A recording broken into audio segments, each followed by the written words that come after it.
रामायण की कुछ अनसुनी कहानियां। आइए शुरू करते हैं। लक्ष्मण जी के 14 वर्षों की निद्रा और उर्मिला का त्याग। हम सब जानते हैं कि लक्ष्मण जी 14 वर्षों के वनवास में एक पल के लिए भी नहीं सोए थे, ताकि वे भाई राम और भाभी सीता की रक्षा कर सके। लेकिन क्या आपने कभी सोचा है कि कोई इंसान 14 साल तक बिना सोए कैसे रह सकता है? इसके पीछे एक बेहद भावुक कहानी है।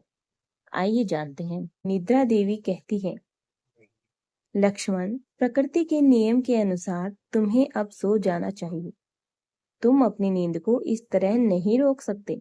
लक्ष्मण जी हाथ जोड़कर कहते हैं, हे देवी, मैं अपने भाई और भाभी की सेवा में विघ्न नहीं चाहता। यदि मैं सो गया तो उनकी रक्षा कौन करेगा?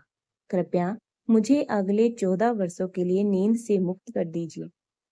निद्रा देवी सोच में पड़ जाती। निद्रा देवी कहती है, हे लक्ष्मण, मैं तुम्हारी भक्ति से प्रसन्न हूँ।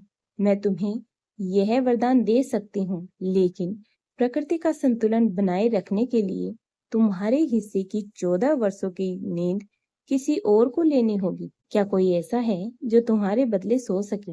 लक्ष्मण भावुक होकर कहते हैं, हाँ देवी, मेरी पत्नी उर्मिला। आप अयोध्या जाइए, वह मेरे इस कर्तव्य में मेरा साथ जरूर देगी। जब निद्रा देवी ने उर्मिला को पूरी बात बताई, तो उर्मिला ने बिना एक क्षण गवाए अपने पति के हिस्से की नींद को सहर्ष स्वीकार किया। उसके बाद उर्मिला पूरे 14 वर्षों तक दिन रात सोती रही।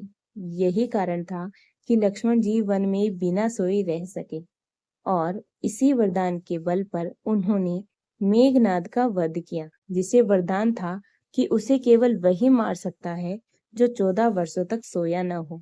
रामायण में जहाँ लक्ष्मण का त्याग महान है, वही उर्मिला का यह अनसुना त्याग उससे भी कहीं बढ़कर है। जय श्री राम। आपको ये कहानी कैसी लगी? प्लीज कमेंट में जरूर बताएं।